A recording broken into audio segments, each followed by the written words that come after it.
The following presentation was recorded at the Menditto Amplification Annex of Maggio Music Center in Brooklyn, New York. Welcome back to the workshop. In our last video, we successfully diagnosed and repaired this Hartke Model 3500 350 watt hybrid tube and solid-state bass guitar amplifier. You can find the link to that video in the description, as well as here at the upper right-hand corner of your screen. After publishing that video, I spent some time testing out this amplifier and searching for what caused the two power transistors to fail. There is a big clue right here, and here is a different angle from some earlier shots. At some point, a jack was inserted into the lower output, and the speaker cable was yanked really hard to one side. Here is the output jack circuit board. Find that right back over there. Now, if you look closely, I had to glue this one with a little bit of super glue because it was broken and loose. So that's what that white residue is. So now that's nice and solid. However, if you look here on the back side, I have this set up in the vise, and every solder joint is broken on this jack, and it looks like two, at least, are broken on this one. So this is the cause of the two transistors in this Hartke amplifier burning out.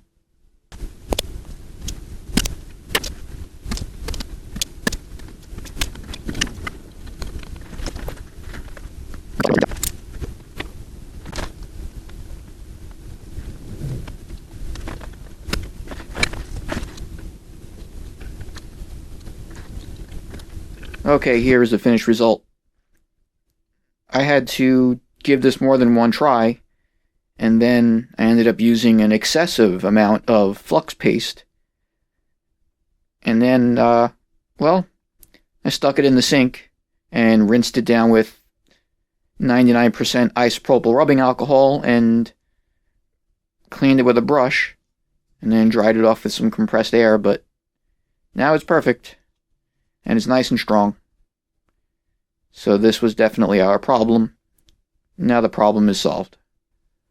When you are dealing with these nylon or plastic jacks, and they have metal nuts, tighten them on with your fingers. Don't force them on. And then follow up with the tool. Because if you strip this or cross-thread it, you're going to have a bad time. It's not going to work out well. I have the amplifier reassembled back on the workbench. Works perfectly. The customer had mentioned that there was a possible problem with the preamplifier tube that I was getting secondhand information from the guys at the store. I tested it out. Right now, it has an old Sovtech 12AX7WA tube in there. I tried a new Sovtech 12AX7WA.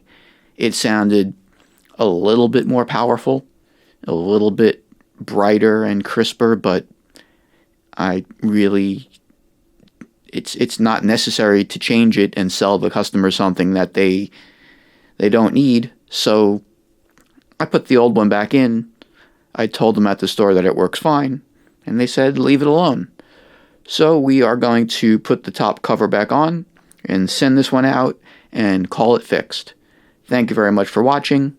Please like this video and subscribe to our channel. If you have any instruments or amplifiers that need repair, you can send me an email or give us a call at the store. Talk to you soon.